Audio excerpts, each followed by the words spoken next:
A haul of 28 luxury cars stolen to order have been recovered by police at Southampton docks in what authorities say is one of the biggest recoveries of its kind. The vehicles were tracked to Uganda in Africa, and police have been working with Interpol and the Ugandan authorities to have them returned. Let's join our Home Affairs correspondent Emma Vardy. She's in Southampton tonight. Emma.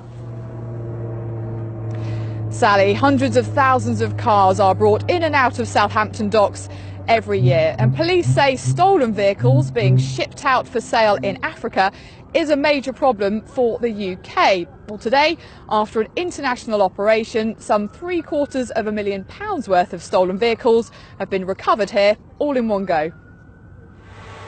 Finally arriving back on UK soil, this stolen car provided the clue which first got police on the trail. A company which looks after fleet vehicles had installed trackers in cars given to customers. In May last year, the tracker in this car alerted the company it had been taken somewhere it shouldn't. The car was telling us it was in a container in Le Havre, in the harbour in France. So that raised a lot of suspicion from my point of view and from the company's point of view. We tried to contact the client to make sure he wasn't on a cruise over there or going to France recreationally, and he wasn't. He hasn't spoken to us since. They continued tracking the car and found it was taken from Le Havre over to Amman in the Middle East. From there it was moved to Mombasa in Kenya, and finally over the border into Uganda.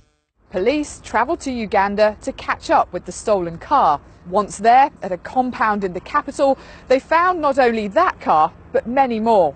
These stolen 28 British vehicles, mostly Range Rovers and Audis, which had all had their details changed and were ready to be sold on to Ugandan buyers.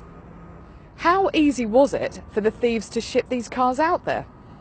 To ship the vehicles out there, unfortunately, it's very easy for the criminal groups. The rigour in the process of export is very little. You don't have to have much details, any identification, things like that, to export people's cars. Over the past 4 years, the National Vehicle Crime Intelligence Service says it seized some £7 million worth of stolen cars being exported out of Southampton alone. Now these cars are back from Uganda. The next job is to try to reunite some of them with their British owners. Well, this container port, authorities know all too well, is a route that criminals can exploit. And that's because it's impossible to check every container that comes in and out of Southampton docks.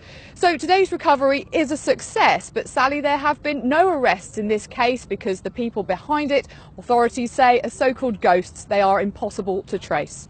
Emma, thank you.